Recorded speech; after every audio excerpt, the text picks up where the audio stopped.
الحمد لله نحمده ونصلي على رسوله الكريم اما بعد فاعوذ بالله من الشيطان الرجيم بسم الله الرحمن الرحيم والذين هم لأماناتهم وعهدهم راعون والذين هم بشهاداتهم قائمون والذين هم على صلاتهم يحافظون اولئك في جنات مكرمون۔ سورہ معارج کے دوسرے رکوع کی یہ آیات ہیں۔ اللہ نے اہل ایمان کی صفات بیان کی بہت ساری، ان میں ایک صفت والذین ہم لاماناتہم وعہدہم راعون، یہ لوگ اپنی امانتوں اور معاہدوں کی رعایت کرتے ہیں۔ اللہ کرے یہ آیت ہم سب کی سمجھ میں آ جائے۔ امانت کا کیا مطلب ہے؟ امین کہتے ہیں قابل اعتماد، ٹرسٹ، جس پہ آپ کو ٹرسٹ ہو، آپ اس کی طرف سے بے خوف ہو۔ امن سے نکلا ہے نا، امن۔ امن کسے کہتے ہیں؟ سلامتی، امن۔ جنگ کی اپوزٹ کو امن کہا جاتا ہے۔ اور امین، آپ اس سے بے خوف ہو۔ آپ جس کو اپنی امانت دیتے ہو اس کو بھی امین کہا جاتا ہے۔ آپ کسی کے پاس اپنی امانت رکھواتے ہو تو جس کے پاس آپ نے امانت رکھوائی ہے اسے کیا کہا جاتا ہے؟ امین۔ کیوں امانت کیوں رکھوا رہے ہو؟ آپ اس سے بے خوف ہو، آپ کو پتا ہے بھائی یہ بندہ ایک نمبر ہے، میں اس کے پاس کچھ بھی رکھواؤں گا تو مجھے ٹرسٹ ہے، اس پہ اعتماد ہے، یہ اس میں ڈنڈی نہیں مارے گا، گھپلا نہیں کرے گا۔ آپ رکھوا کے چلے جاتے ہو سفر میں، کہیں بھی اعتماد کرتے ہو آپ اس کے اوپر۔ تو اللہ تعالیٰ قرآن میں کہتے ہیں کہ جب ان کے پاس کوئی امانت رکھوائی جاتی ہے نا تو یہ اپنے ٹرسٹ کو، اپنے اعتماد کو ٹھیس نہیں پہنچانے دیتے۔ یہ اپنے عمل سے ثابت کرتے ہیں کہ واقعی ہم قابل اعتماد ہیں، کہ ہم پہ کسی بھی چیز میں کوئی ٹرسٹ کیا جائے، کوئی راز ہمیں دے دیا اسے فاش نہیں کرنا، تو یہ اس میں پورے اترتے ہیں۔ اب آج بتاؤ، آج کیا مسلمان اس معیار پہ پورے اترتے ہیں؟ حدیث میں آتا ہے المجالس بالامانہ، جب بھی ہم کوئی نجی محفل میں بات کر رہے ہوتے ہیں وہ بھی ایک امانت ہوتی ہے۔ آپ نجی محفل میں بات کرو، اگلا جا کے اس کو پوری دنیا میں پھیلا دیتا ہے۔ تو یہ کیریکٹر جو ہے نا، کیریکٹر لیس ہونا، یہ بہت بری خصلت ہے۔ ابھی وہ ایک ٹک ٹاک پہ ایک ویڈیو آئی نا، وہی جو بناتے ہیں منہ پہ لال رومال، لال وہ ڈال کے بڑے زبردست چیزیں بنا رہے ہوتے ہیں۔ اس میں ایک بچے نے اپنی اماں سے کہا، نہیں اپنے ابا کو فون کیا کہ اماں کی برتھ ڈے منا رہا ہوں، سرپرائز دوں گا، امی کو نہیں بتانا۔ ابو نے آفس میں امی کو فون کیا کہ تمہاری برتھ ڈے کر رہا ہے، سرپرائز دے رہا ہے، لیکن میرے بیٹے کو نہیں بتانا کہ میں نے تمہیں بتا دیا ہے، میرے بیٹے کو نہیں بتانا کہ میں نے تمہیں بتا دیا ہے۔ شوہر کا فرض بنتا تھا نا اب نہ بتائے۔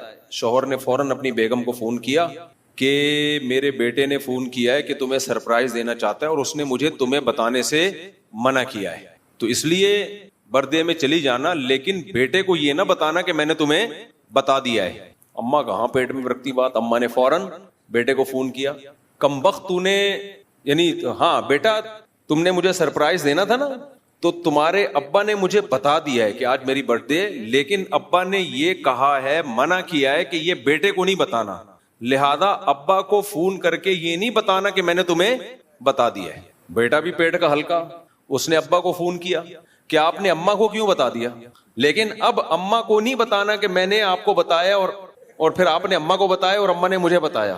سمجھ رہے؟ اماں کو نہیں بتانا کہ میں نے آپ کو بتایا کہ آپ نے اماں کو بتایا۔ تو یہ چکر چل رہا ہے۔ پھر ابا فون کر رہے ہیں، جب میں نے منع کیا تھا بیٹے کو نہیں بتانا تو تم نے کیوں بتایا؟ اب بیٹے کو یہ نہیں بتانا کہ میں نے تمہیں بتایا اور تم نے پھر بیٹے کو بتایا اور پھر بیٹے نے مجھے بتایا، یہ بیٹے کو نہیں بتانا۔ تو یہ چکر چل رہا ہے۔ تو پھر یہی چل رہا ہے کہ تم اس کو نہیں بتانا کہ میں نے تمہیں بتا دیا، کہ اس نے مجھے بتا دیا کہ تم نے اس کو بتایا، اور کیوں بتایا کہ میں نے تمہیں بتایا ہے۔ یہ مارکیٹ میں ہوتا ہے کہ نہیں ہوتا؟ یہ چل رہا ہے مارکیٹ۔ تو مارکیٹ میں یہی چل رہا ہے، کوئی راز نہیں رہا، فوراً پیٹ میں گدگدیاں ہونا شروع ہو جاتی ہیں کہ جا کے بتائیں کیسے یار کسی کو۔ تو اللہ کہتے ہیں ایمان والے لوگ جو ہیں وہ امانت کی رعایت کرتے ہیں۔ کوئی بات کسی کو بتا دی، اپنی خفیہ بات سینے میں لے کے رکھتے ہیں، اس کو کسی کے سامنے ظاہر نہیں کرتے۔ ندیم شاد ایک شاعر ہیں انڈیا کے، بڑا اچھا شعر ہے، وہ کہتے ہیں پتھروں سے کہو راز دل، یہ نہ دیں گے دغا آپ کو۔ پتھر جو ہے نا بت بن کے کھڑا رہے گا ساری زندگی، اس کے سامنے جو مرضی بولو گے دغا نہیں دے گا۔ اے ندیم آج کے دور میں آدمی کا بھروسہ نہیں، اے ندیم آج کے دور میں آدمی کا بھروسہ نہیں۔ اس کا ایک اور شعر سنا دیتا ہوں، شروع میں آپ خوش ہوں گے، آخر میں پھر پریشان ہو جائیں گے۔ کل وہ میرے بھی آنگن میں تھی جس پہ غرور، مجھے بہت پرانا ہو گیا نا سنا ہوئے، کل وہ میرے بھی آنگن میں تھی جس پہ غرور تجھ کو ہے، کچھ اس طرح کا شعر ہے۔ جس پہ کیا ہے شعر، کسی کو یاد ہے تو سناؤ۔ کل وہ میرے بھی آنگن میں تھی جس پہ تجھ کو غرور آج ہے. اب آپ پریشان خوش کہ یار پتہ نہیں کون تھی آنگن میں. کل وہ میرے بھی آنگن میں تھی جس پہ تجھ کو غرور آج ہے, کل وہ شاید تجھے چھوڑ دے, اس خوشی کا بھروسہ نہیں. یعنی جن خوشیوں پہ آج تو اترا رہا ہے, دولت, شہرت, مزے کی لائف, اس پہ اترا مت, کل وہ میرے آنگن میں تھی اور میں بھی ایسے ہی غرور کرتا تھا. آج ان خوشیوں نے مجھے چھوڑ دیا, کل تجھے بھی چھوڑ سکتی ہیں, تو اس خوشی کا کوئی بھروسہ نہیں ہے. دیکھو نا انڈیا میں جہاز تباہ ہو گیا, سارے خوش خوش جا رہے تھے, لندن جا رہے ہیں, انجوائے کریں گے لائف کو. بیچارہ ایک شخص آیا اپنی پوری فیملی کو, پریوار کو, خاندان کو لے کے جا رہے ہیں, سیلفیاں بنا رہے ہیں سب لوگ. دھڑام سے جہاز گرا, سب خوشیوں کو آگ لگ گئی. اور اس سے ہمیں کیا عبرت ملتی ہے؟ سب کچھ کس کے ہاتھ میں ہے بھائی؟ اللہ کے ہاتھ. اور دیکھو آپ نے موٹیویشنل اسپیکر سے سنا ہوگا کہ جو ٹائم پہ کام کرتے ہیں ہمیشہ کامیاب وہی ہوتے ہیں. سکسیسفل ہونے کی, کامیاب لوگوں کی جو 7 بڑی علامتیں ہیں نا, بہت بڑی بڑی 7 علامتیں گوروں نے لکھی ہیں کہ ان میں ایک یہ بھی ہے کہ یہ ٹائم کے پابند اور یہ سب چیزیں. وہ جو ایک لڑکی بچی ہے نا جہاز میں تباہ ہونے سے, وہ صرف اس لیے بچی ہے کہ ٹائم کی پابند نہیں تھی. وہ سمجھ رہے ہیں, انڈیا کا جو جہاز اڑا اور 3-4 منٹ کے بعد ہی وہ گر کے تباہ ہو گیا, اس میں ایک بندہ تو وہ تو اللہ نے بچا لیا, پیچھے سے دم سے نکل گیا, وہ اللہ اس کو زندگی دے. لیکن ایک لڑکی بچ گئی. کیوں بچی ہے؟ ٹائم پہ نہیں پہنچی تھی. تو کہاں گئی وہ ساری کامیابی اور سکسیسفل لائف کے بنیادی اصول کہ آپ ہر کام پرفیکٹ کریں, ٹائم پہ کریں, آپ کامیاب ہوں گے؟ نہ کچھ لوگ بغیر ٹائم کے کام کریں تو کامیاب ہو جاتے ہیں, ٹائم پہ کریں تو بیڑا غرق. تو وہ تو ٹائم پہ نہیں پہنچی, لیٹ ہونے کی عادت ہوگی لیٹ ہونے کی, ورنہ لگتا نہیں ہے کہ ایئرپورٹ بھی کوئی بندہ لیٹ ہو جائے. ایئرپورٹ کا تو پتا ہوتا ہے بھائی اتنے پہلے پہنچنا ہے, تو ٹائم پہ نہیں پہنچی اور اللہ کا فضل ہوا. اس سے ہمارے پاکستانی نوجوانوں کو کتنی موٹیویشن ملی ہے کہ صبح جلدی اٹھنا اور رات کو ٹائم پہ سونا. یہ ناکام لوگوں کی علامتیں. جو تھوڑی سی موٹیویشن ملی تھی نا, اس کا بھی بیڑا غرق ہو گیا. تو لیکن اس کا جواب میں آپ کو دیتا ہوں. اس کا جواب کسی کے باپ کے پاس بھی نہیں ہے, اس کا جواب صرف اسلام کے پاس ہے.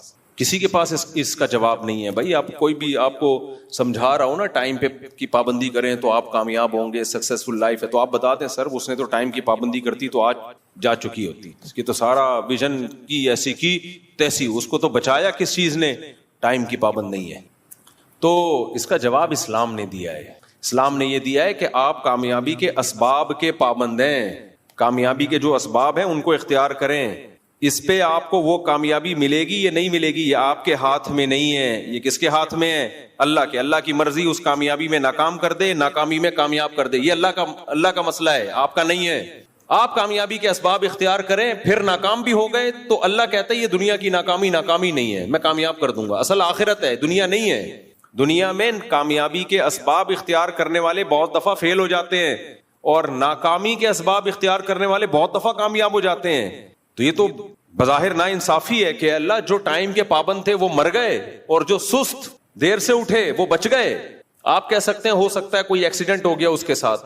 بھائی ایکسیڈنٹ نہ بھی ہوا ہوتا, سست بھی ہوتی تو آج بچنا تھا اس نے. صحیح ہے نا, آج اس نے بچنا تھا. تو یہ اللہ پہ اشکال ہوتا ہے نا کہ اللہ جو ٹائم کے پابند ہیں ان کا تو بیڑا غرق ہو گیا, اور جو ٹائم کے پابند نہیں ہیں, لیٹ پہنچ رہے ہیں, سست ہیں, وہ کامیاب ہو رہے ہیں. اس کا مطلب سست بننا چاہیے. تو اللہ جواب میں کیا کہے گا؟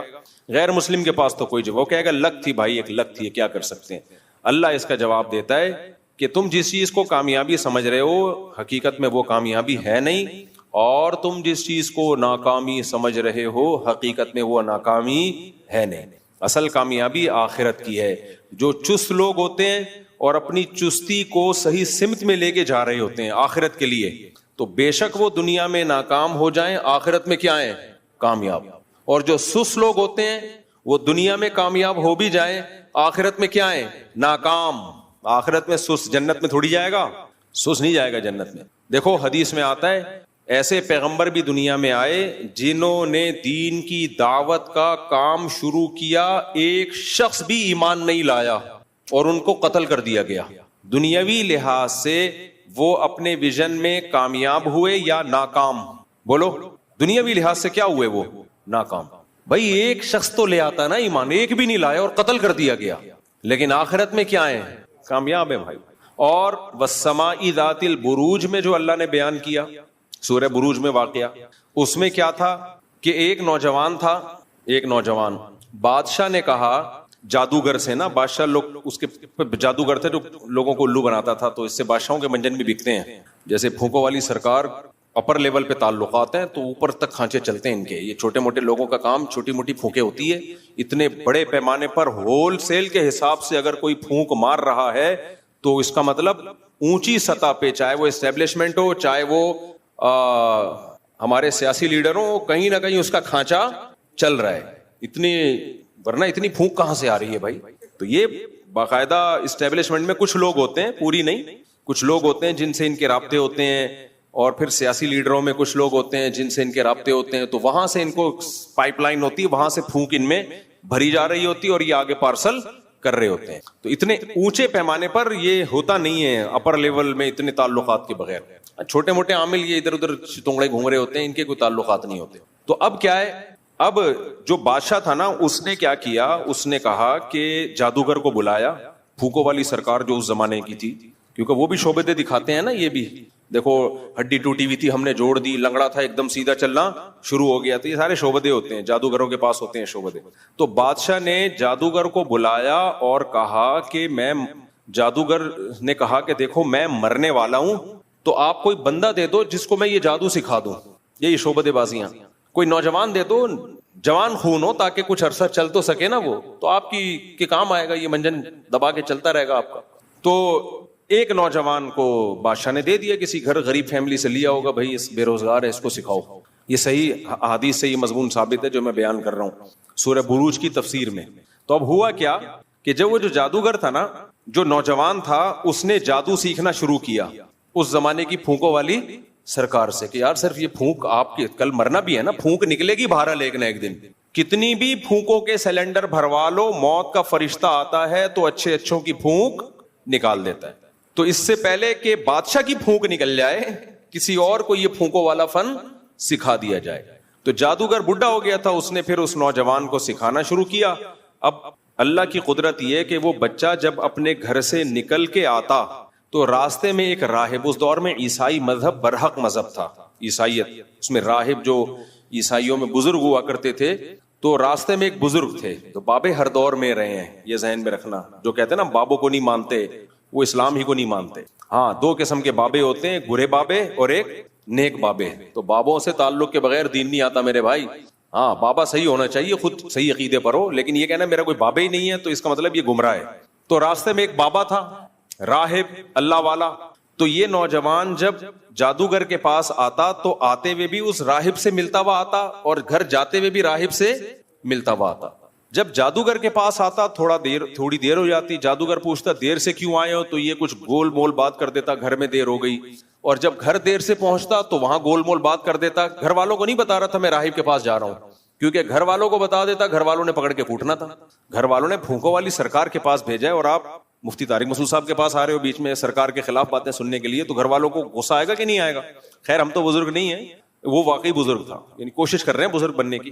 تو اب وہ راہب کے پاس 2 دفعہ اور 1 دفعہ کس کے پاس؟ بولو، جادوگر کے پاس. تو اس نوجوان کو راہب کی باتیں زیادہ اٹریکٹ کرنے لگی کہ یار اس کی باتوں میں توحید ہے، نماز ہے، روزہ ہے، صلہ رحمی ہے، اوٹ پٹانگ پھینکتا نہیں ہے، لمبی لمبی ہے، لاجک کی بات کرتا ہے. اور یہ جو جادوگر ہے یہ لالچی بھی ہوتے ہیں، جھوٹے بھی ہوتے ہیں، کذاب بھی ہوتے ہیں، اور بہت ساری فحش حرکتوں میں بھی مبتلا ہوتے ہیں. کتنی لوگوں کی عزتوں کو لوٹا ہے نا ان جادوگروں نے. تو میں کیا بات کر رہا تھا؟ ہاں، تو وہ جو نوجوان تھا اس جادوگر کے پاس آتا اور جادوگر اس کو یہی پھونکوں والی سرکار بنانے کی کوشش کرتا. تو نوجوان کو اندازہ ہو گیا کہ یہ جھوٹا مکار، ٹھیک ہے میں یہ فن سیکھ لوں گا تو پیسہ تو کما لوں گا، بادشاہ کا قرب بھی مجھے مل جائے گا، لیکن صحیح بات کس کی ہے؟ راہب کی، جو اللہ والا ہے، نیک ہے، طہارت ہے، پاکیزگی ہے. تو عیسائی مذہب پر اس کا دل آ گیا کہ بھائی یہ ٹھیک ہے. تو اب آہستہ آہستہ کیا ہوا کہ وہ جو ہے اسلام قبول کیے، جو اس زمانے کا اسلام تو عیسائیت ہی تھی نا، عیسائیت قبول کی اس نے اور عبادت گزار بن گیا. اب جب عبادت گزار بنا تو اس کے ہاتھ پہ کرامتیں ظاہر ہونا شروع ہو گئی. یہاں جہلم کو بہت غصہ آئے گا کہ ایسا ہوا کیوں، لیکن یہ حدیث سے ثابت ہے، صحیح حدیث سے. میں کہتا ہوں اس زمانے کے بزرگ جو عیسائی تھے، نوجوان جو حضرت عیسیٰ کے امتی تھے، عیسیٰ ابن مریم کا امتی نیک بنے، اس کے ہاتھ پہ کرامت ظاہر ہو سکتی ہے، اور اس امت محمد صلی اللہ علیہ وسلم کا امتی نیک بنے اور نوجوان نہ ہو بلکہ بوڑھا ہو جائے اسی نیکی میں، اس کے ہاتھ پہ کرامت اگر ظاہر ہو تو آپ کہتے ہیں کہانیاں سناتے ہیں، بابوں کے قصے سناتے ہیں، شرک پھیلاتے ہیں. بھائی آپ قرآن و سنت کو فالو نہیں کر رہے، آپ کو بزرگوں سے چونکہ بغض ہے لہذا ان کی کوئی کرامت آپ کے سامنے آتی ہے تو اب آپ کو یہ ہوتا ہے میری تو کوئی کرامت ہو نہیں رہی اور ہمارے تو سرے سے کوئی بزرگی نہیں ہے، ان کی کیوں ہو رہی ہے؟ اس بیس پہ آپ انکار کر رہے ہوتے ہو، اس بیس پہ آپ. ہاں اس میں ڈرامے بازی بھی ہوتی ہے، جھوٹ قصے بھی سنائے جاتے ہیں، لیکن سنانے والا اگر مستند ہے اور جس کے بارے میں سنایا جا رہا ہے اس کا نیک ہونا ثابت ہو جائے پھر اس کرامت کا انکار کرنا یہ پیغمبر کی توہین ہے صلی اللہ علیہ وسلم کی. کیوں توہین ہے؟ کہ بھائی عیسیٰ کے امتی سے تو کرامتیں ظاہر ہو سکتی ہیں اور محمد صلی اللہ علیہ وسلم کے امتی سے کرامت ظاہر نہیں ہو سکتی. اس کا مطلب آپ حضرت عیسیٰ کا مقام محمد صلی اللہ علیہ وسلم سے بڑھا رہے ہو. کہ عیسیٰ ابن مریم علیہ السلام کو فالو کرنے والے تو دنیا میں ہوں گے کرامتیں اور محمد صلی اللہ علیہ وسلم کو فالو کرنے والوں کے ہاتھ میں کچھ نہیں ہوگی کرامت. تو یہ سارا قصہ ہی غلط ہے میرے بھائی جو ان لوگوں نے منجن بیچ رہے ہیں نا. ہاں اس میں اعتدال ضروری ہے کہ توحید پرست ہو وہ بزرگ نیک ہو اور اس کی کرامت کا صدور مستند ذریعے سے ثابت ہو. ایسا نہیں ہے کہ کوئی بیٹھ کے بنا رہا ہو، بیٹھ کے مستند ذریعہ ہو، بیان کرنے والا قابل اعتماد ہو. تو اب اس نوجوان کے ہاتھ پہ صحیح حدیث کے مطابق کرامتیں ظاہر ہونا بولو شروع. کیا کرامتیں ہو رہی ہیں؟ وہ شخص جو پیدائشی گنجا ہو اس کے سر پہ ہاتھ رکھے بال نکل آئے. دیکھو جب بھی علمی پوائنٹ بیچ میں آتے ہیں نا تو میں بیان کرتا ہوں، میں چھوڑتا نہیں اس کو. ابھی ایک واقعے میں مجھے کئی ہفتے نکل جاتے ہیں بیان کرنے میں. اس سے پتہ چلتا ہے ٹنڈ یہ آزمائش ہے، بال اللہ کی نعمت. کیا خیال ہے؟ آج بعض جگہوں پہ ٹنڈ کو نعمت سمجھا گیا ہے، بعض خانقاہوں میں ہر وقت ٹنڈ کرا کے رکھتے ہیں اور اس کو ثواب بھی سمجھتے ہیں.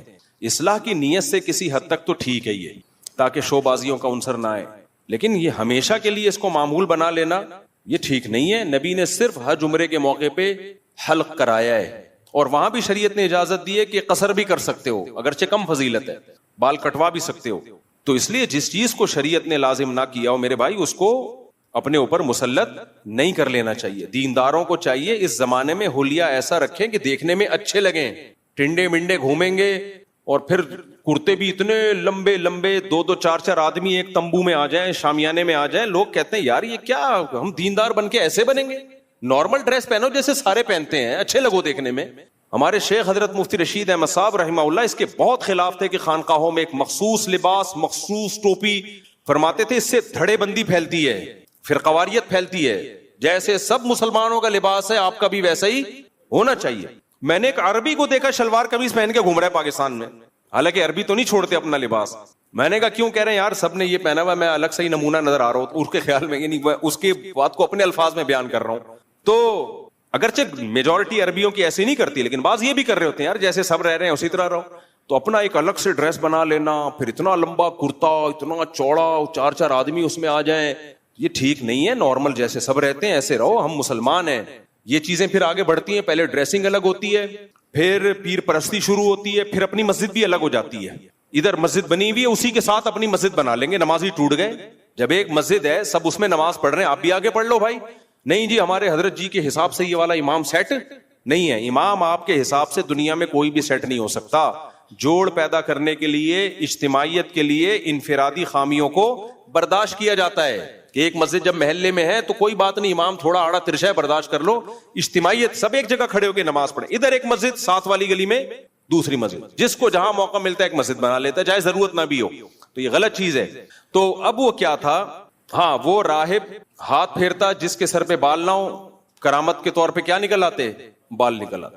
پیدائشی نابینا کی آنکھوں پہ ہاتھ رکھتا اور اس کی آنکھیں بولو نا کیا ہو گیا واپس لوٹ آتی. اور اس طرح کی کوڑ کے مریض جو اس زمانے میں یہ بیماری ناقابل علاج تھی، پھونک مارتا یا ہاتھ، بھائی پورے الفاظ حدیث کے یاد نہیں ہے، تو وہ ٹھیک ہو جاتا.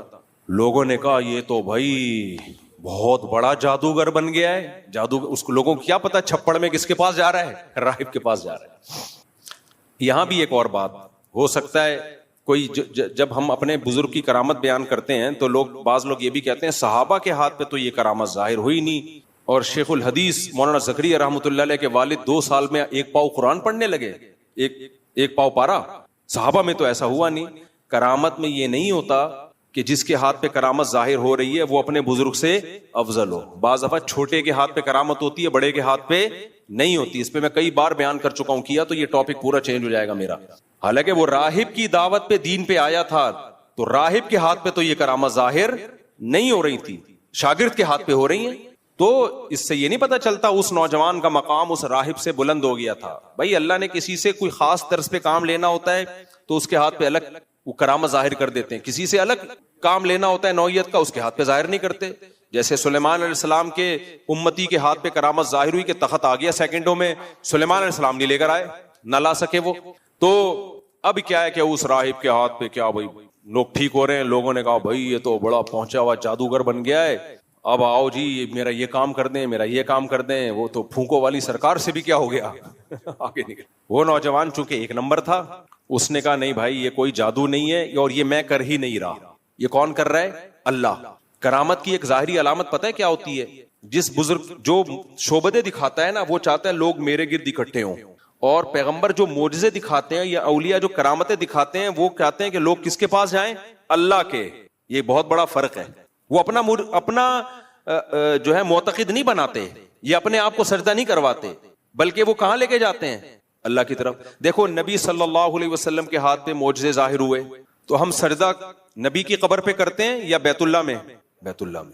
تو نبی نے ان معجزوں کے لیے معاذ اللہ کیش نہیں کروایا اپنے لیے, بلکہ وصیت کر کے گئے کہ اللہ یہود و نصارہ پہ لعنت کرے کہ جو اپنے انبیاء کی قبروں کو سجدہ گاہ بنا لیتے ہیں. میری قبر کو سجدہ گاہ مت بنانا, میری قبر کو عید کی طرح میلے ٹھیلے مت کرنا, جیسے مزاروں پہ عرس ہوتے ہیں, یہ کام مت کرنا. تو اپنی قبر کو آپ نے شرک سے محفوظ رکھا. صحابہ چاہتے تھے کہ آپ کو سجدہ کریں, آپ نے فرمایا نا نا نا نا, اللہ کے سوا کسی کو سجدہ حلال نہیں ہے. اور اگر اللہ پرمیشن دے دیتا نا تو بھی میں یہ نہیں کہتا میرے سامنے سجدہ کرو, میں بیوی کو کہتا شوہر کے سامنے سجدہ کرو. میں بات سمجھا پا رہا ہوں؟ جو جاہل پیر ہوتا ہے نا, جاہل, وہ سب سے کٹا کے اپنی طرف لے کر آتا ہے. وہ کہتا ہے شریعت بعد میں, منہ سے بولے گا اللہ رسول پہلے, لیکن ایٹیٹیوڈ جو اس کا ہوگا نا, جو پیغام میسج جو ڈیلیور کر رہا ہوگا, جو لوگوں کی ذہن سازی ہوگی, وہ ذہن سازی یہ ہوتی ہے کہ اللہ کو ہٹا کے ان کے پیچھے لگ جاؤ. یہاں میں ان پیروں کے خلاف بھی بولوں گا جو اپنے مریدوں کو اپنے ماں باپ سے کٹا دیتے ہیں. اتنی خدمت اپنی کرواتے ہیں, اپنے فضائل اتنے بتاتے ہیں کہ لوگ باپ کو بے وقوف سمجھتے ہیں اور پیر صاحب کو کیا سمجھتے ہیں؟ باپ بنا لیتے ہیں. قرآن و سنت میں میرے بھائی جس طرح ماں اور باپ کا اللہ نے حق بیان کیا ہے, اس طرح پیر و مرشد اور استاذ کا حق بیان بولو نہیں کیا. آج استاذ بعض دفعہ اپنے فضائل سنا رہا ہوتا ہے, دیکھیں استاذ تو روحانی باپ ہوتا ہے, ایک جسمانی باپ ہوتا ہے. یہ میں نے سنی ہے خود تقریریں, جسمانی باپ تو تمہیں جو ہے آسمان سے زمین پہ لے آتا ہے, عالم ارواح میں تھے تمہیں کہاں لے آیا؟ زمین پہ. اور روحانی باپ جو ٹیچر ہوتا ہے, جو پیر و مرشد ہوتا ہے, وہ تمہیں زمین سے آسمان کی بلندیوں پہ ترقی دے کے لے جاتا ہے. اگر وہ جسمانی باپ آسمان سے زمین پہ نہ لے کر آتا تو تیرا باپ اس کو دوبارہ آسمان پہ لے کے جاتا. فضول آدمی. تو پیدا کرنے کا سبب تو باپ بنا ہے نا, ماں اور باپ بنے ہیں. چھاتیوں سے دودھ 2 سال ماں نے پلایا ہے, اس کی گندگیاں ماں نے صاف کی ہیں, اس کے پیمپر ماں نے چینج کیے ہیں, دن رات اس نے قربان کر دیے تیری خاطر. مولانا اشرف علی تھانوی رحمہ اللہ تعالیٰ بھی تصوف میں بڑے امام سمجھے جاتے ہیں, پیر و مرشد تھے. میرے دادا پیر ہیں مولانا اشرف علی تھانوی. میں حضرت مفتی رشید احمد صاحب سے بیعت ہوں نا, تو اور حضرت مفتی رشید احمد صاحب کے پیر کون تھے؟ اشرف علی تھانوی رحمۃ اللہ علیہ. تو وہ فرمایا کرتے تھے آج کل کے پیر کیا کرتے ہیں, ایسا مرید کا ذہن بنا دیتے ہیں. پھر اس پہ انہوں نے اعتراض کیا, فرمایا لو تھے کسی کے, ہو کسی اور کے گئے. پیدا کسی نے کیا, پال پوس کے بڑا کسی نے کیا, اور غلام کسی اور کے بن گئے.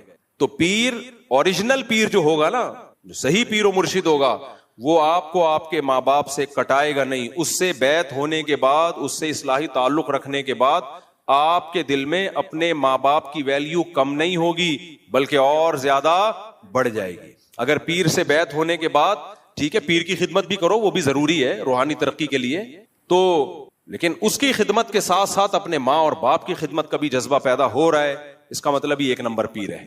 اور اگر اس کے ساتھ تعلق رکھنے کے بعد ابا بے وقوف لگنے لگیں اور اماں آپ کو فالتو لگنے لگیں, ان کو ٹائم, پیروں کے ساتھ سارا دن بیٹھا رہے گا خانقاہ میں پڑا ہوا, ابا کے پاس 5 منٹ بیٹھنے کا ٹائم نہیں.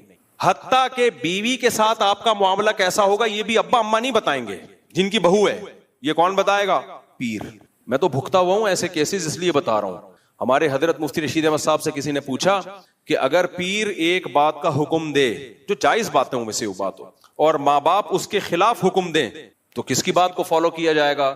حضرت نے فرمایا اگر وہ ایک نمبر پیر ہوگا تو وہ ایسا کرے گا ہی نہیں. اس کو جب پتا ہے کہ ماں باپ کی خواہش کچھ اور ہے تو وہ ماں باپ کی مرضی پہ چلنے کا حکم دے گا. وہ ہوگا ہی نہیں جو ماں باپ کی مرضی کے خلاف آپ کو لے کے جا رہا ہے. ہاں یہ جائز اور مباح چیزوں میں جن چیزوں کا تعلق تربیت سے وہ ایک الگ بات ہے بھائی. تربیت یا علاج سے جن چیزوں، بعض دفعہ ڈاکٹر آپ کو علاج بتاتا ہے کہ آپ کو پیناڈول کھانی پڑے گی، ابا کہہ رہے ہیں نہیں کھاؤ، تو اب جسمانی علاج کرنا ہے نا تو یہاں کس کی چلے گی؟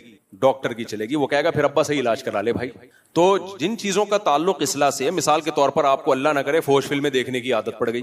اب آپ کو پتا ہے یار میں کمپیوٹر پہ تنہائی میں بیٹھوں گا تو میں خراب ہوں گا، یا میں جب بھی کمپیوٹر پہ آگے بیٹھوں گا میں غلط چیزوں کی طرف چلا جاؤں گا. اب ابا کہہ رہے ہیں بیٹھ، تو کیوں صوفی بنتا جا رہا ہے؟ بیٹھ. آپ کو پتا ہے میں بیٹھا تو گیا. پیر صاحب نے کہا کچھ وقت تک آپ پر اینڈرائڈ موبائل استعمال کرنے پر بھی پابندی ہے، پہلے آپ کو برائی سے بچنے کی عادت ہو جائے پھر آ جانا. تو ایسے موقع پہ بھی پیر و مرشد کی بات کو مانا جائے گا کیونکہ اس کا تعلق کس سے ہے؟ اصلاح سے اس کا تعلق ہے. ورنہ یاد رکھو اللہ تعالیٰ نے ماں باپ کا جو مقام دیا ہے، خدا کی قسم جب انسان قرآن پڑھتا ہے تو آدمی کہتا ہے بھائی اس معیار پہ شاید آج کوئی بھی پورا نہیں اترتا، آج شاید اس معیار پہ کوئی بھی پورا نہیں اتر رہا. اور حقیقت میں دیکھو اپنے بچوں کو دیکھو کیسے پالتے ہو، کیسے ان کے رونے پہ روتے ہو، ان کے ہنسنے پہ ہنستے ہو، اور ماں کی محنت دیکھا کرو یار. تو خیر، تو یہ میں بتا رہے تھے کرامتوں سے مجھے یاد آیا. جو اوریجنل سچی مچی کے بزرگ ہوتے ہیں جب ان کے ہاتھ پہ کرامت ظاہر ہوتی ہے تو وہ اپنی نفی کرتے ہیں، بھائی ہم کچھ نہیں ہیں، ہم اللہ کی عبادت کرتے ہیں تو اس کی وجہ سے ہمارے ہاتھ پہ کچھ یہ چیزیں ظاہر ہو گئیں تو کس کی طرف جانا ہے بھائی؟ اللہ کی طرف جاؤ، اسی کی عبادت کرو، اسی کی طرف جاؤ. تو وہ نوجوان نے بھی یہی کرنا شروع کر دیا. اس نے بھی کیا، لوگ آ کے کہتے تم تو یار بڑے زبردست بن گئے. اس نے کہا بھائی میرا کچھ بھی نہیں ہے، نہ میں گنجے کے سر پہ بال اگا سکتا ہوں، نہ میں کوڑ کے مریضوں کو، میں تو صرف ہاتھ لگاتا ہوں، اور کرتا کون ہے؟ اللہ. تو کس کی طرف جاؤ؟ اللہ کی. تو اللہ نے اس سے کوئی بہت بڑا کام لینا چاہ رہے تھے اس نوجوان سے کہ تاکہ جب یہ کرامتیں ظاہر ہوں تو لوگ کس پر ایمان لائیں؟ اللہ پہ. اس کی ایک آسان مثال دوں، جب انسان شہیدوں کے خون میں خوشبو سونگتا ہے تو شہید سے عقیدت بڑھے نہ بڑھے، حق کے لیے جان دینے کا جذبہ بڑھ جاتا ہے. کیا خیال ہے؟ یعنی اللہ کے لیے جان دینے کا جذبہ بڑھ جاتا ہے. تو یہ وہ کرامت ہے جس سے انسان اس شہید کی طرف نہیں جا رہا، کدھر کو جا رہا ہے؟ اللہ کی طرف. تو یہ فرق ہے جادو میں اور کرامت میں.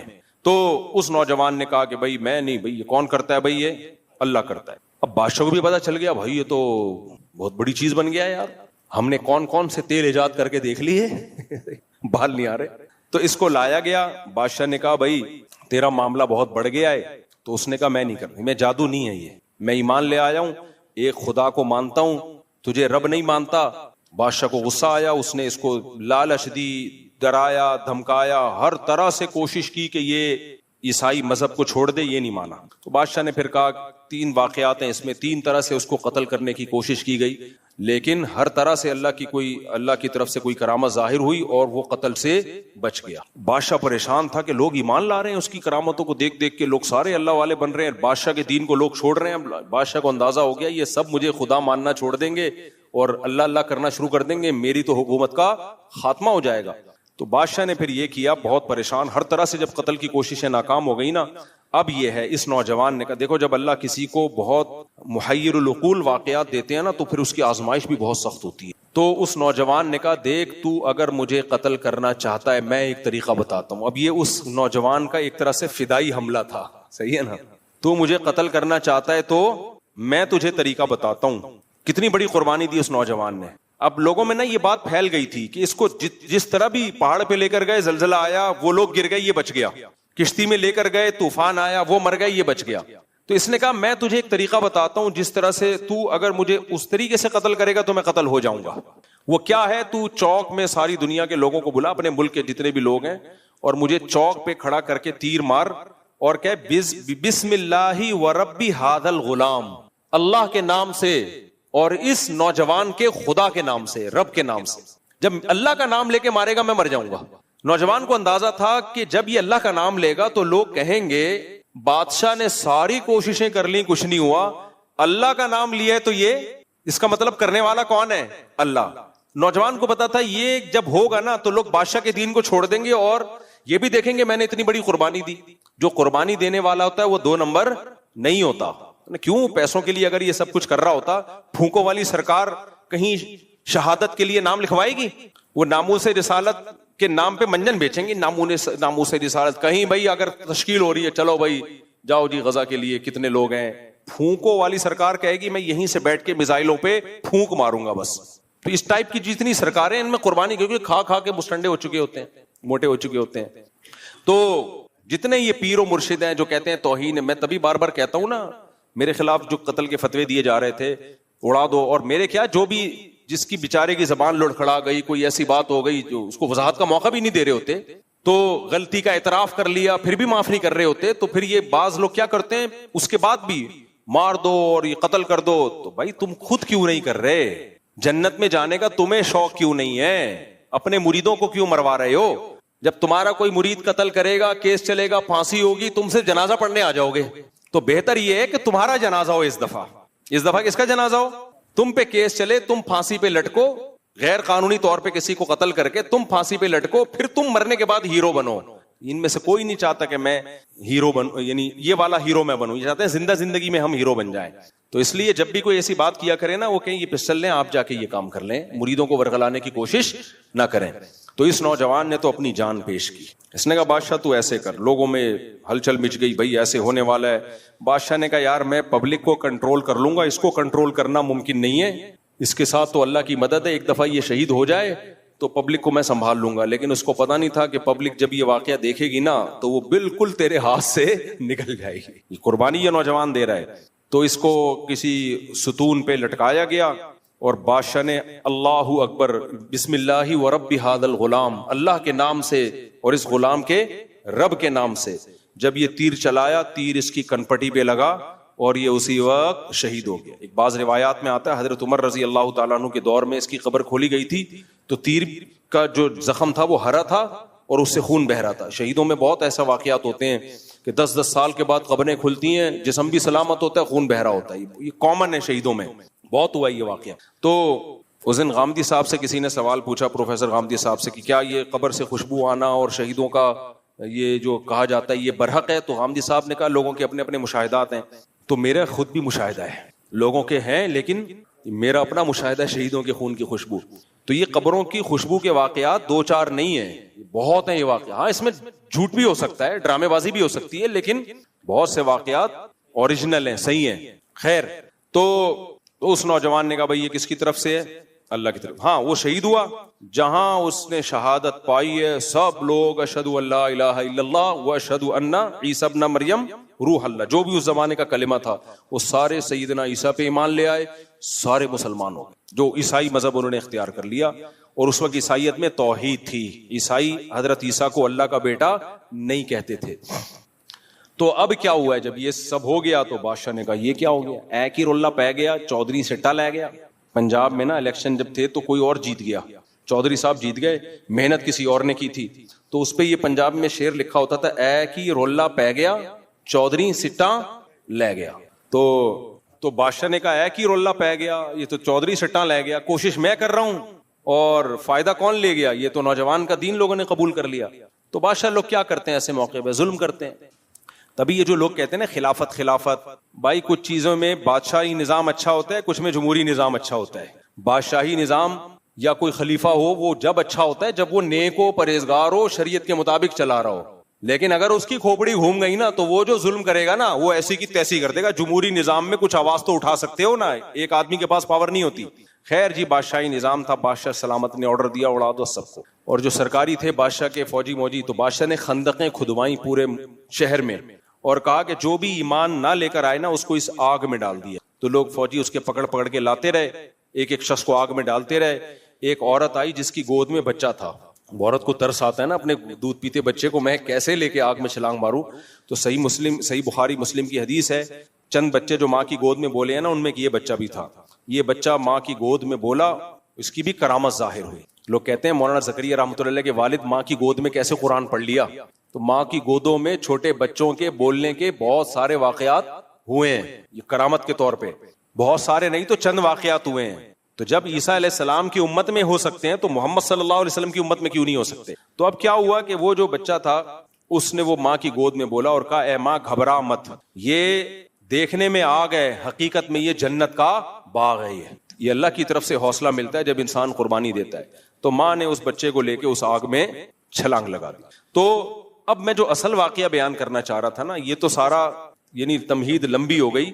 تو قرآن میں کہیں نہیں کہ پھر اس پر عذاب آیا بادشاہ پر، کچھ بھی نہیں. کیا مطلب؟ دنیا میں وہ سب کیا ہو گئے؟ ناکام. اچھا وہاں ساحل ادیم بھی نہیں تھا. ساحل ادیم ہوتا تو کہتا ہے اسٹیٹ کے خلاف بغاوت کرو. تم چپ بیٹھے ہوئے ہو، سب جا رہے ہیں آگوں میں چھلانگے مار رہے ہیں. وجہ کیا تھی بھائی؟ وہ ان کے پاس پاور نہیں تھی بادشاہ سے لڑنے کی. جب پاور نہیں ہوتی تو آپ کے پاس صبر کے علاوہ کوئی اور آپشن نہیں ہوتا. وہاں آ کے کیا جاتا کہ جی آپ ان سے لڑیں اسٹیٹ سے، آپ یوں کریں. وہ کہیں گے ہمارے کھانا پینا مشکل ہو گیا ہے، ہم نے ایمان لیا یہ ہماری. تو اس لیے اسباب اختیار کرنے کا حکم دیا ہے. تبھی موسیٰ علیہ السلام فرعون کو زبانی دعوت دی ہے، لڑے نہیں ہے. کلیم اللہ ہوتے ہوئے بھی نہیں لڑے فرعون کے خلاف. بھائی پاورفل ہے تو اللہ نے زمینی اسباب کو سامنے رکھ کے ہمیں پالیسیاں بنانے کا حکم دیا ہے. باقی جو ایسے واقعات ہیں کہ 313 اتنے پہ غالب ہو گئے، وہ معجزہ ہے. معجزے پیغمبروں کے ساتھ ہوتے ہیں اور کرامتیں ولی اللہ کے ساتھ ہوتی ہیں، لیکن اس میں ولی کو پتا ہوتا ہے کرامت ظاہر ہوگی تبھی وہ کر لیتے ہیں. تو اگر جناب ساحل ادیم صاحب کو اگر کوئی کرامت نظر آ رہی ہے کہ ہم یوں کریں گے اور ایسا انقلاب آ جائے گا تو بتائیں، رپورٹ پیش کریں. ہمیں اگر لگا کہ یہ صحیح کرامت ہے تو ہم اس پر عمل کر لیں گے. تو لیکن شریعت میں حکم ہے اسباب اختیار کرنے کا. تو وہ ساری قوم جتنے بھی لوگ ایمان لائے تھے ہزاروں کی تعداد میں، وہ سب آگ میں اس نے جلا دیے. تو اب قرآن میں نہیں ہے کہ اس کا کوئی برا ہوا اس کے ساتھ. اللہ نے آخرت کی دھمکیاں دی ہیں.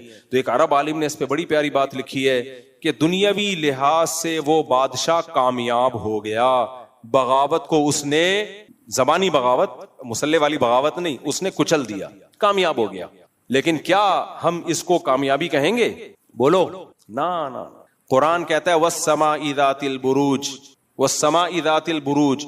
یہ تو میں ہر فجر میں پڑھ رہا ہوتا ہوں. وَالسَّمَاءِ ذَاتِ الْبُرُوجِ وَالْيَوْمِ وَشَاهِدٍ وَمَشْهُودٍ قُتِلَ أَصْحَابُ الْأُخْدُودِ النَّارِ ذَاتِ الْوَقُودِ. اللہ کہتے ہیں وہ جو خندقیں کھودنے والے تھے نا، بادشاہ اور اس کے فوجی، وہ سب برباد ہو گئے. اذ ہم علیہا قعود وہم علی ما یفعلون بالمؤمنین شہود. وہ یہ تماشا دیکھ رہے تھے، مظلوم کمزوروں بچوں عورتوں کو آگ میں جلتا ہوا دیکھ کے تماشا دیکھ رہے تھے، اور بلکہ بادشاہ کے ساتھ اس ظلم میں شریک تھے. دنیا تو کہے گی یہ لوگ برباد ہو گئے. قرآن کہہ رہا ہے کون برباد ہو گیا؟ بادشاہ اور اس کے فوجی جو یہ ظلم دیکھ رہے تھے اپنی آنکھوں سے. انگریز دیکھے گا کہے گا کہاں برباد ہوئے بھائی، کامیاب ہو گئے، بغاوت کو کچل دیا انہوں نے. تو اس لیے اصل کامیابی کون سی ہے بھائی؟ آخرت کی. اصل کس کی کامیابی ہے؟ جو آخرت میں ملے گی. تو اس لیے ہم کہتے ہیں کہ جب آپ کامیابی کے اسباب اختیار کرتے ہیں پھر بھی ناکام ہو جاتے ہیں، اللہ کی نظر میں ناکام نہیں ہوتے، دنیا کی نظر میں ناکام. تبھی ہمیں حکم ہے کہ ہم نے کامیابی کے اسباب اختیار کرنے. اس کی مثال ایسے ہے، ایک آدمی صحت کا خیال نہیں کرتا اور اپنے آپ کو اپنے ہاتھوں سے تباہ کر رہا ہے، مر جاتا ہے گناہگار ہوگا، بچ جاتا ہے پھر بھی گناہگار ہوگا. وہ کہہ سکتا ہے اللہ میں تو 100 سال جی کے آیا ہوں. اللہ کہے گا تو نے کوشش تو کی تھی 40 میں مر جائے، یہ تو میری قدرت، میں نے تجھے بچا لیا. تو یہ آخرت میں کامیاب ہے ناکام؟ ناکام. ایک آدمی صحت کے تمام اسباب اختیار کرتا ہے پھر بھی مر جاتا ہے، تو آخرت کے لحاظ سے یہ کیا ہے؟ کامیاب ہے، کیونکہ اللہ کے حکم کو اس نے پورا کیا. تو اس لیے خوب اچھی طرح سمجھ لو میرے بھائی، ہمیں اسباب اختیار کرنے کا حکم ہے. اب میں اسی آیت کی طرف آتا ہوں. تو اللہ نے کیا فرمایا؟ والذین هم لأمانات. یہ پتہ نہیں یہاں سے یہاں گیا کیسے یہ بیان، فوج پہ نہیں لگی. ایمانداری کے حوالے سے بات ہوئی تھی، یہ انڈیا کے جہاز پہ کیسے آ گئی؟ انڈیا کے جہاز پہ کہاں سے آ گیا؟ خیر دلی سے سمیٹتا ہوں بیان کو میں. تو اللہ نے کیا فرمایا؟ ایمان والے امانتوں کے پاسدار ہوتے ہیں. تو امانتوں کا مطلب کیا ہوا کہ والذین هم لأماناتہم وعہدہم. امانت کا مطلب آپ کے پاس کوئی رقم رکھوائے تو آپ کو اس بات کی فکر ہونی چاہیے کہ میں نے ایز اٹ از یہ رقم اس تک پہنچانی. کمیٹیاں کھلتی ہیں، جس کے ہاتھ میں کمیٹی ڈالی جاتی ہے اس کو سمجھا جاتا ہے یہ ایماندار ہے، کھا جاتا ہے بعض دفعہ. وہ بہت واقعات ہوتے ہیں، کمیٹی ڈالی تھی بھاگ گیا. امانت میں یہ بھی ہے، آپ نے پارٹنرشپ پہ کوئی بزنس شروع کیا، اب آپ اس کو اصل پروفٹ بتا ہی نہیں رہے، کیونکہ جب آپ اس کی رقم سے جو پروفٹ کما رہے ہو اس کا مالک کون ہے؟ آپ ہو یا وہ ہے؟ وہ ہے. آپ اس کو ڈنڈی مار رہے ہو، پروفٹ نہیں بتا رہے. آج ایک میرے سامنے واقعہ آیا کہ ایک صاحب کو یہ جو گوالے ہوتے ہیں نا، گوالے، ایک صاحب نے کہا میرا بھینسوں کا کاروبار تھا تو گوالے دودھ نکالتے ہیں، ان کو ملازمت، ان کو کمیشن ملتا ہے یا تنخواہ ملتی ہے. انہوں نے مجھے بتایا مفتی صاحب خدا کے لیے اس پہ بیان کرو، گائے والوں کا, دودھ والوں کا جو پالتے ہیں نا, ان کا بیڑا غرق ہوتا جا رہا ہے گوالوں کی وجہ سے. گوالوں میں ایماندار بہت کم ہوتے ہیں. میں نے کہا کیوں بھائی؟ کہہ رہے ہمارے ایک جاننے والا تھا, اس نے پتہ نہیں 25 30 یا 40 بھینسیں تھیں, اب روزانہ دن دودھ آ رہا ہے. گوالوں نے, کمبختوں نے, یہاں کوئی پانی کی بوتل چپکائی ہوئی ہے, سوری کوئی پمپ ہے دودھ کھینچنے والا. اب مجھے تو یہ ٹیکنالوجی کا نہیں پتا نا کون سی ٹیکنالوجی استعمال ہو رہی ہے اس میں. وہ جتنا دودھ نکل رہا ہے اتنا ہی سک کر کے کہیں لے کے جا رہے ہیں وہ دودھ, مالک کو پتہ بھی نہیں چل رہا. اور کہا کہ ایک اور جرم گوالے کر رہے ہوتے ہیں, دودھ نکالتے ہیں تو پیتے بھی ہیں ساتھ ساتھ. انہوں نے کہا اب تو یہ قانون بن گیا 8-10 کلو تو پی جا, کوئی مسئلہ نہیں ہے, اس سے زیادہ نہیں پینا. یعنی اتنا فراڈ ہو رہا ہے اس فیلڈ میں. اور یہ تو میرا اپنا تجربہ ہے. میں بکری خود کئی دفعہ میں نے پالی ہے, قد بھی نکالتی ہے, دودھ بھی دیتی ہے, بیمار بھی نہیں ہوتی. آپ وہ بکری چرواہے کو پکڑا دو. میں نے بکری کے بچے پالے ہیں, پورے بڑے ہوئے ہیں, جیسے ہمارے اپنے بچے بڑے ہو گئے ایسے بکری کے بچے بھی بڑے ہوئے, ان کی شادیاں ہوئی, ان کے بچے ہوئے, سب کچھ ہوا. لیکن وہی بکری کا بچہ آپ چرواہے کو پکڑا دو, ساری بکریاں بڑی ہوں گی, وہ بچہ کبھی بھی بڑا نہیں ہوگا, وہ اتنے کا اتنا ہی رہے گا. ابے جب یہ کیوں بڑا نہیں ہو رہا؟ کہتے ہیں مصعب اصل میں ایکچولی اس کی نسل ہی ایسی ہے. یار باقی جتنے تیرے بکرے ہیں وہ سارے بڑے ہو رہے ہیں. تو ہر فیلڈ میں خیانت ہے. آپ دکان کھول کے کسی کو ملازمت پہ بٹھا دو, امین تھا نا وہ, آپ نے اس پہ ٹرسٹ کیا نا. امین کسے کہتے ہیں؟ جس پہ ٹرسٹ کیا جائے. کوئی کاروبار اس کے حوالے کیا جا رہا ہے, اس پہ ٹرسٹ کر کے. کوئی ٹھیکہ اس کو دیا جا رہا ہے, اس پہ ٹرسٹ کر کے. ابھی ایک ٹھیکیدار کو ہم نے پکڑا, یعنی ہمارے دوستوں نے پکڑا, مجھے بتایا وہ کر کیا رہا ہے. یہ تو بہت سارے ٹھیکیدار کرتے ہیں. آپ نے سریا ڈلوانا ہے, آپ نے کلر کرنا ہے, ٹھیکیدار کو کام دیا گھر بنانے کا, ٹھیکیدار نے جا کے سریے والے سے بولا کہ دینا اتنے کا ہے اور رسید زیادہ کی بنانی ہے. یہ بہت ہو رہا ہے سوسائٹی.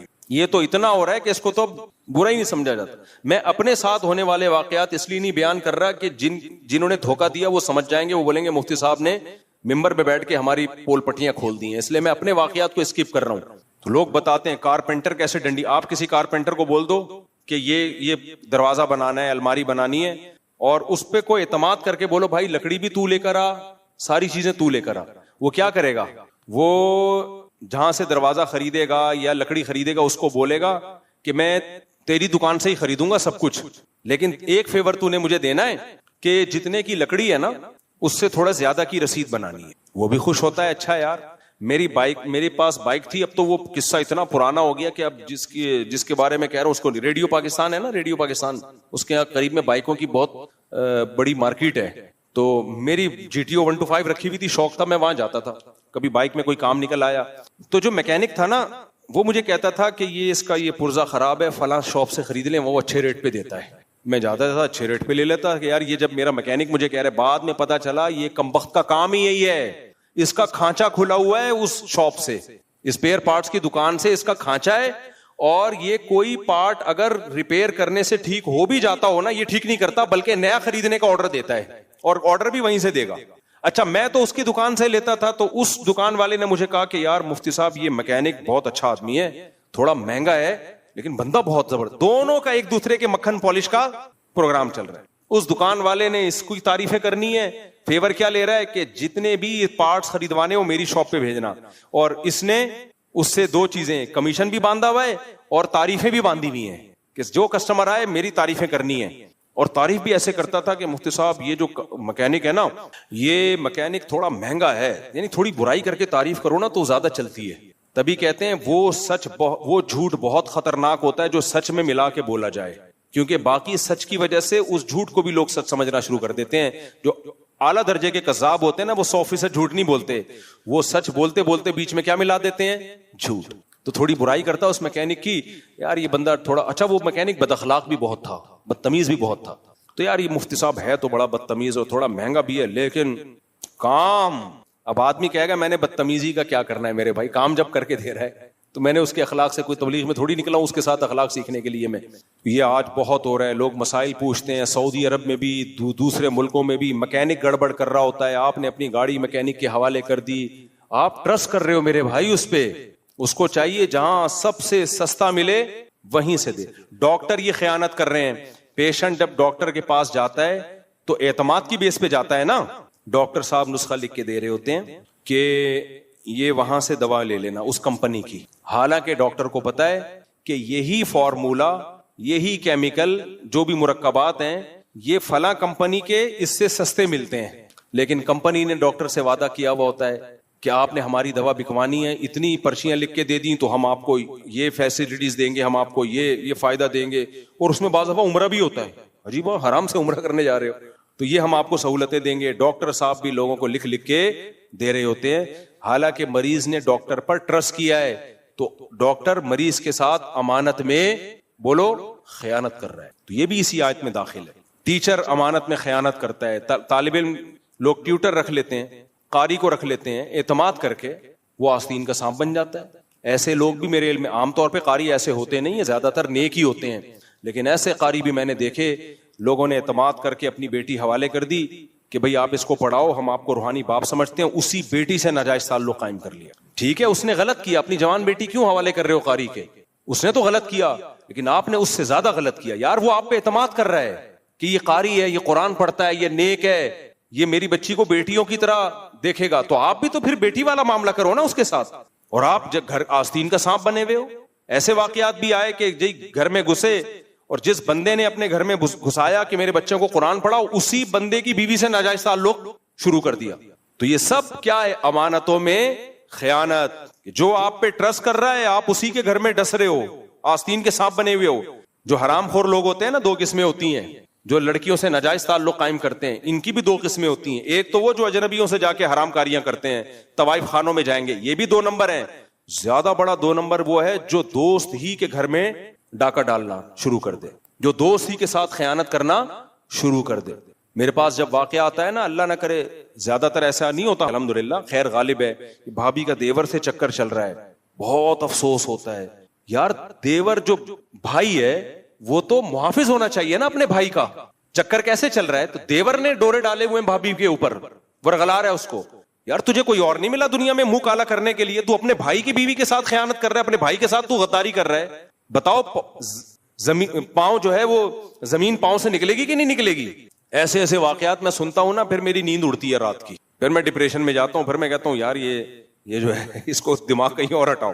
غصہ اتنا آتا ہے آدمی چاہتا ہے گلا دبا دو اس کا. ایسے واقعات بھی آئے ہیں کہ بھابھی صاحبہ کا چکر تھا، پتہ چلا کس کے ساتھ ہے؟ دیور کے ساتھ. تو دیور ڈورے ڈال رہا ہے اور پھر بھابھی کا بھی آنکڑا ہو گیا. پردہ وردہ تو آج کل سوسائٹی میں ہے نہیں. یار تو طوائف خانے چلے جاتا، منہ کالا کرتا طوائفوں کے ساتھ. لڑکیاں بہت ہیں منہ کالا کرنے کے لیے، بہت ہیں لڑکیاں، دفع ہو جاتا وہاں پہ. تو کس سے معاملہ کر رہا ہے؟ اپنے بھائی کے ساتھ خیانت کر رہا ہے تو. اگر بھابھی آنکھ مٹکا کرتی بھی ہے تو اس کو تھپڑ مار کے، تجھے شرم نہیں آتی؟ تو میرے بھائی کی بیوی ہو کے اس کے ساتھ غداری کر رہی ہے. تو یہ بھی سب کیا ہے؟ امانتوں میں خیانت. بھائی تو اعتماد کرتا ہے یار میرا بھائی ہے، میری بیوی کو بھابھی سمجھے گا، اس کو احترام والا رشتہ رکھے گا. وہیں آپ ڈاکہ ڈال رہے ہیں. سسر بہو کے ساتھ ہو جاتا ہے، آدمی اعتماد کرتا ہے اپنے والد پر کہ میرا والد ہے، یہ میری بیوی کو بیٹیوں کی طرح سمجھے گا. میں بار بار کہہ رہا ہوں نارملی ہماری سوسائٹی میں ایسا ہوتا نہیں ہے، بدگمان نہ ہو، لیکن 1000 یا 100 میں ایک واقعہ ہو جاتا ہے تو اس پہ انسان کانپ اٹھتا ہے کہ یار وہ تو قابل اعتماد ہیں، وہی امانت میں خیانت کرنا شروع کر دے. تو یہ بہت، ایک دفعہ یاد ہے ہمارے پاس کیس آیا، ایک لڑکی رو رہی تھی، وہ کہتی ہے کہ مفتی صاحب بتاؤ بھائی بہن کے محافظ ہوتے ہیں یا نہیں ہوتے؟ میں نے کہا ہوتے ہیں، بھائی تو بہنوں کی عزت کی خاطر جان دے دیتا ہے. اس نے کہا میرا بھائی مجھ پہ غلط نظریں ڈالتا ہے. کیا دل پہ چھرے چلیں گے کہ نہیں چلیں گے؟ اور وہ خود کہہ رہی ہے بھائی تو بہنوں کے لیے عزت کے لیے جان دے دیتے ہیں، جو عزت کے لیے جان دیتا ہے وہی غلط نظروں سے دیکھ رہا ہے. یہ سب امانتوں میں خیانت کی نظیریں ہیں کہ جس پہ آپ ٹرسٹ کرتے وہی قابل اعتماد نہ نکلا، وہی سانپ بن کے آپ کو ڈسنا شروع کر دے. تو اللہ قرآن میں کیا کہتا ہے؟ والذین ہم لاماناتہم، ایمان والے ایسے نہیں ہوتے جب ان پہ کوئی ٹرسٹ کرتا ہے تو وہ عملاً دکھا دیتے ہیں کہ ہم واقعی قابل اعتماد ہیں.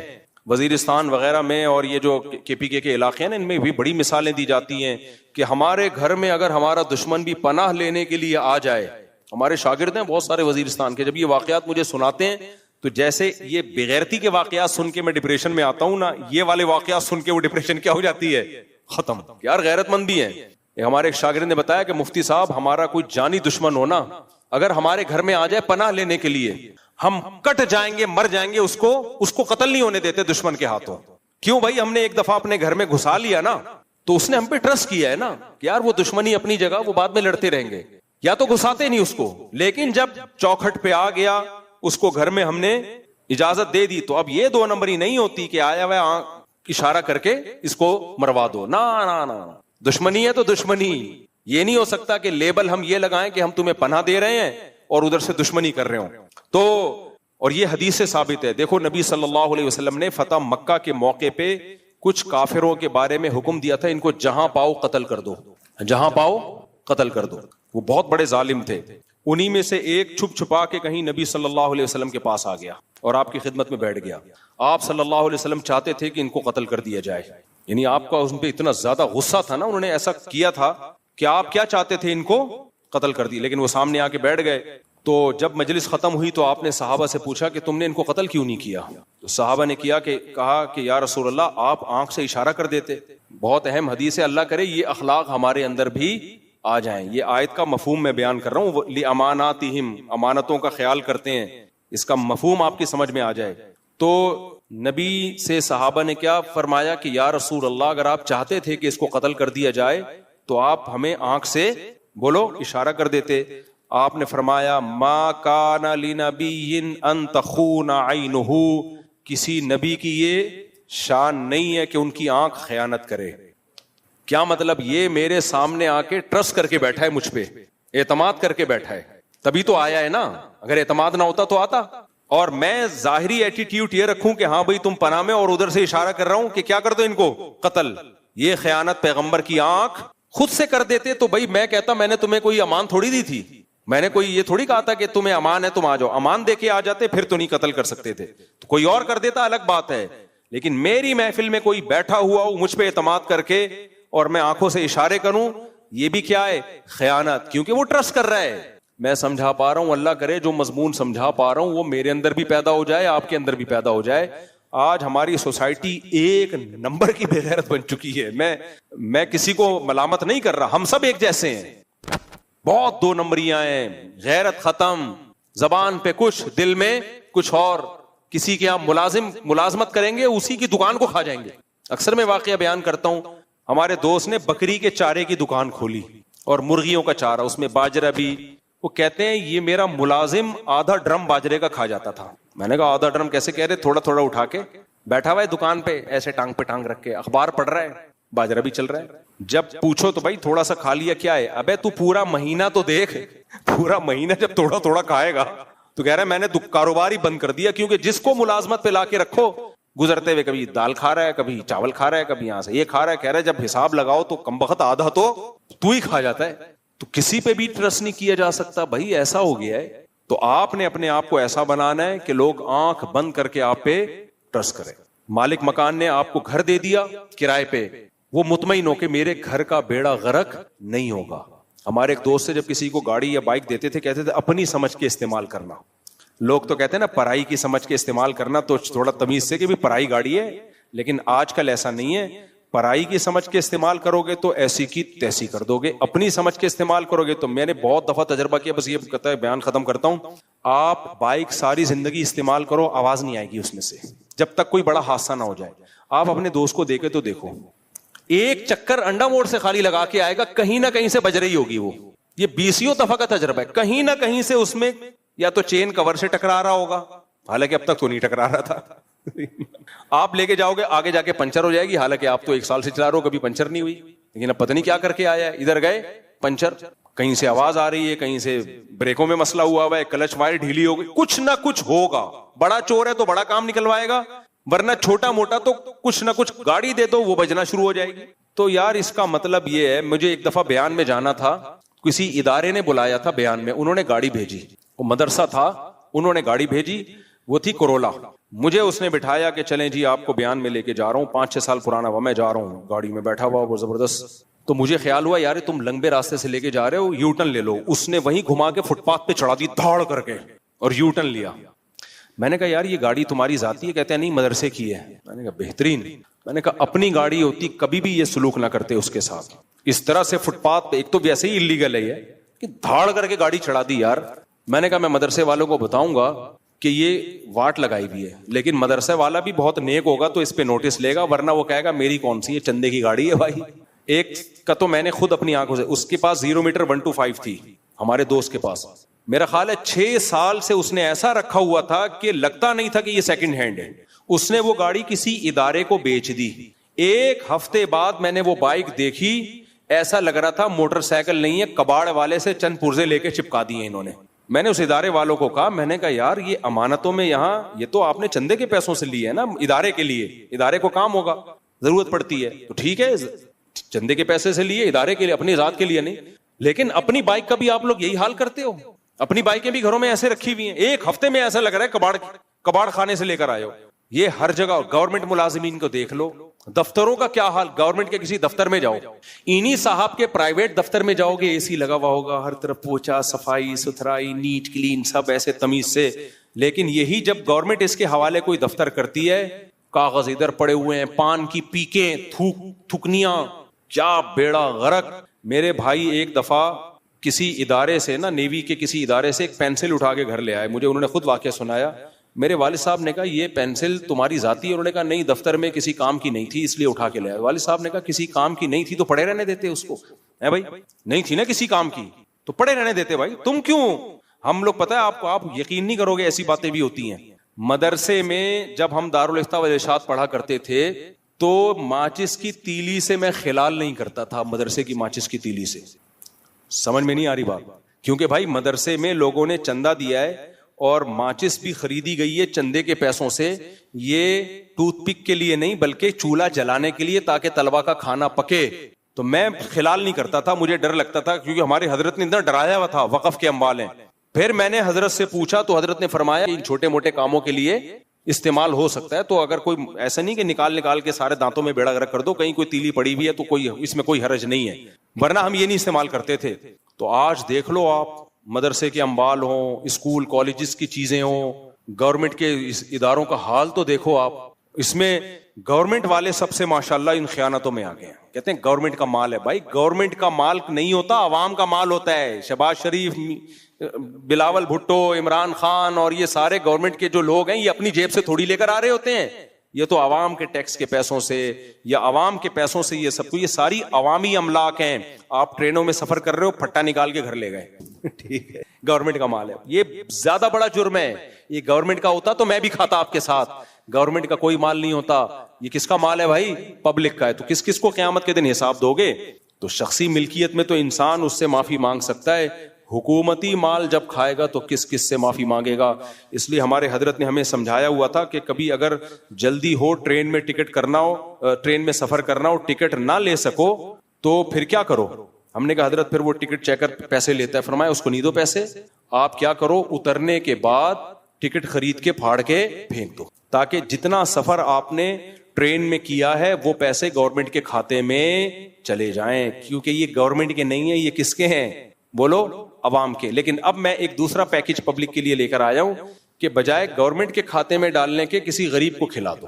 کیونکہ گورنمنٹ کے کھاتے میں ڈالو گے 50% چانس ہے کہ گورنمنٹ اس کو عوام پہ استعمال کرے گی، 50% ہے کہ کرپشن میں ضائع ہو جائے. ہو سکتا ہے، میں الزام نہیں لگا رہا کسی کے اوپر، لیکن وہ غریب پہ خرچ کرنے میں 100% کس پہ خرچ ہو جائے گا؟ غریب پہ. تو بغیر ٹکٹ سفر جائز نہیں ہے، ٹکٹ لے کے کرو. لیکن اگر کبھی ایسا ہو گیا کہ آپ کے ذمے گورنمنٹ کو کچھ دینا ہے تو پھر بہتر یہ ہے کہ ڈائریکٹ کس کو پکڑا دو، صدقہ کر دو، کسی غریب فقیر کو کھلا دو آپ.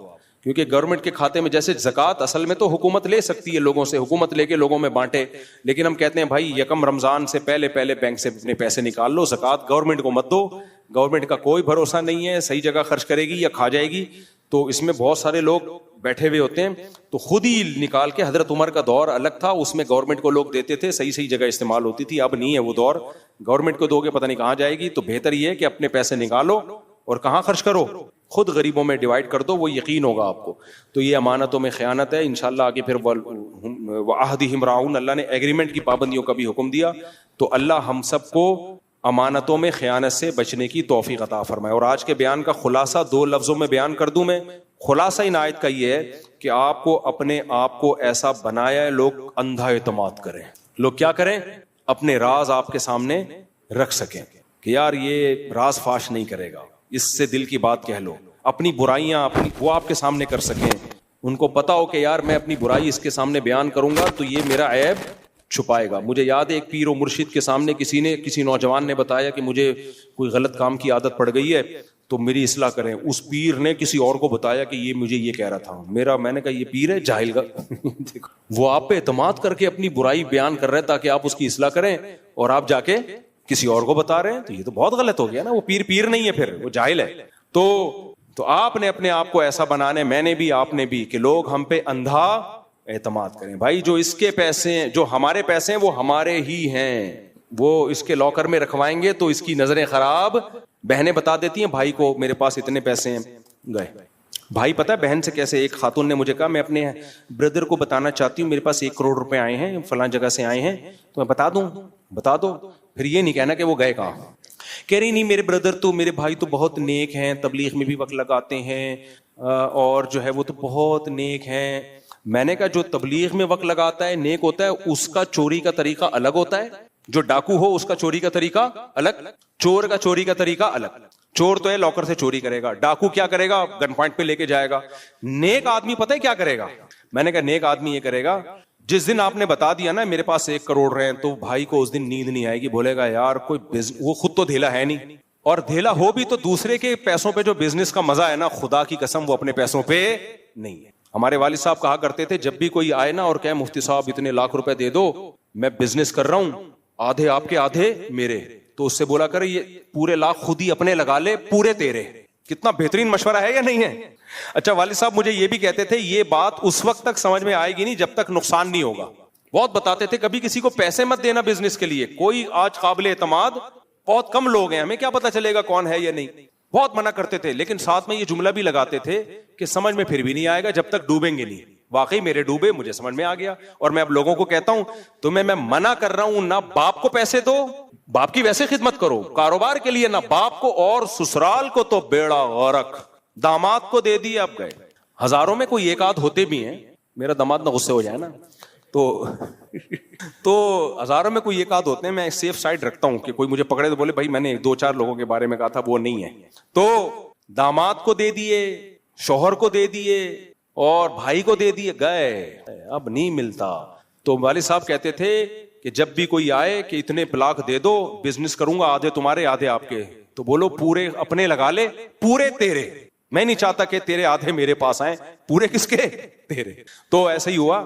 بس بات کو ختم کر رہا ہوں. میں کیا کہہ رہا تھا یار, میں جلدی سے, ابے نہیں بڑی اچھی مثال, ابے نہیں یار اتنی اچھی مثال آ رہی تھی وہ نکل گئی. ہاں وہ بہن کا فون آیا نا, تو میں نے کہا دیکھو وہ اس کے دل میں خیال آئے گا رات کو, یار 1 کروڑ روپے سے میں بزنس کروں گا, پھر آدھے بہن کو دوں گا, پھر آدھے میں خود رکھوں گا, بہن بھی کروڑ پتی, میں بھی کروڑ پتی. صبح یہ شیطان دل میں کیا کر رہا ہوتا ہے, ڈال رہا ہوتا ہے. میں نے کہا اس کے بعد آپ اس کو پیسے دو گی, وہ شروع میں پروفٹ بھی دے گا, اس کے بعد چونکہ دوسرے کے پیسوں پہ آدمی کو وہ محنت نہیں ہوتی, وہ رسک لے لیتا ہے, داؤ پہ لگا دیتا ہے, جوئے کھیل لیتا ہے, وہ اپنے پیسوں پہ وہ غلطی نہیں کرتا. تو پھر وہ کرے گا یہ, اور اس کے بعد ختم. نہیں آیا سمجھ میں, دے دیے الحمدللہ, شوہر کو دیے, بھائی کو دیے, سب کا رزلٹ آخر میں کیا ہوتا ہے, رشتہ داریاں نفرت میں تبدیل, خونی رشتوں میں خونی لڑائیاں شروع. بھائیوں کے ساتھ واقعات آئے ہیں. میں منع کر رہا ہوں سگے بھائی کو مت دو, بھائی میرا بہت پیارا بھائی ہے, چہیتا بھائی ہے. میں نے کہا چہیتا ہی رہنے دے, تلواریں نکلیں گی. اور ہوا پھر وہ قتل و غارت تک کی دھمکیاں دینے لگے. تو اس لیے میرے بھائی امانت ختم. تبھی قرآن کہہ رہے ہیں نیک لوگ مارکیٹ سے کیا ہے, شارٹ ہیں.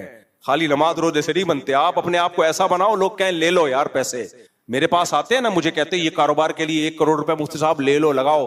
کہتا ہوں یہ 1.5 کروڑ میری طرف سے لے لے, میں نہیں لگا رہا, میں نہیں دیتا 1.5 کروڑ, لیکن مثال دے رہا ہوں. آئے میرے پاس لوگ, میں نے کہا بھائی میں ڈوب گئے تو میں کہاں سے, میں تو منہ چھپاتا پھروں گا. میں اب تک اللہ نے سوسائٹی میں عزت بچائی ہوئی ہے بھائی, کوئی میرے اوپر انگلی نہیں اٹھاتا کہ مفتی صاحب کرپٹ ہیں, پیسے کھا گئے. تو یہ عزت رہنے دے میرے بھائی, ٹھیک ہے, اپنے پیسے اپنے پاس رکھ. اللہ بچائے ہم سب کو. تو امانت میں خیانت سے اللہ ہمیں بچائے.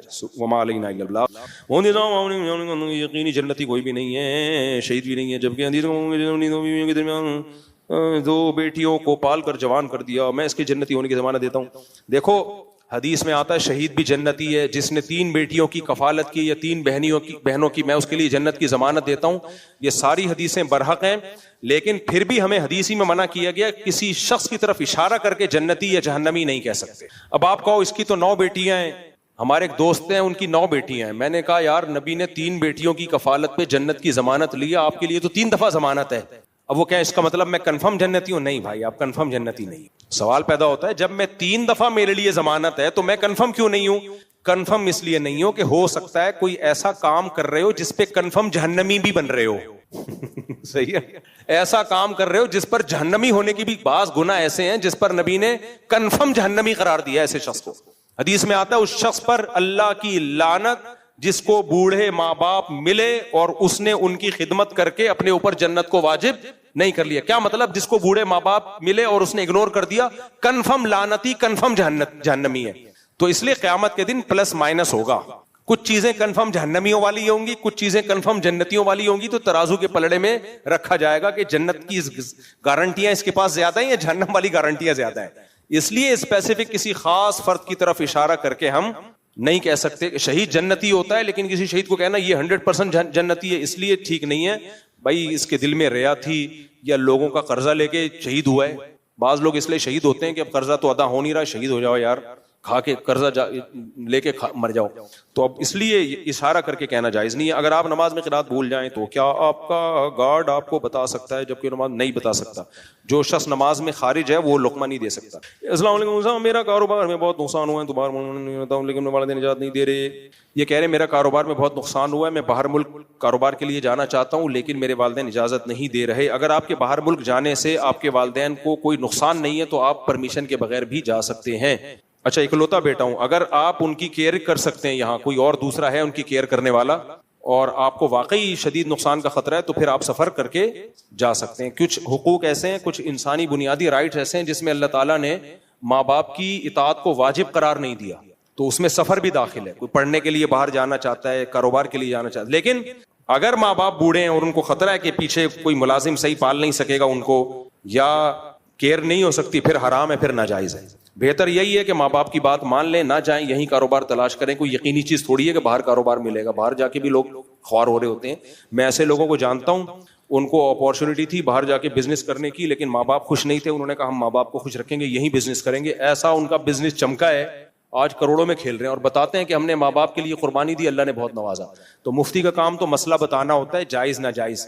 جائز ہے اگر نقصان نہ ہو, لیکن بہتر کیا ہے نہ جائیں. ادھر کاروبار بھی پاکستان کے حالات اچھے ہونے جا رہے ہیں انشاءاللہ, یہاں بھی کاروبار چلیں گے لوگوں کے. بڑے معلوم جس میں بتائیں گے کہ اگر حرم وغیرہ میں کبھی وضو ٹوٹ جائے تو باہر جا کر وضو کرنے کے بجائے اسپرے.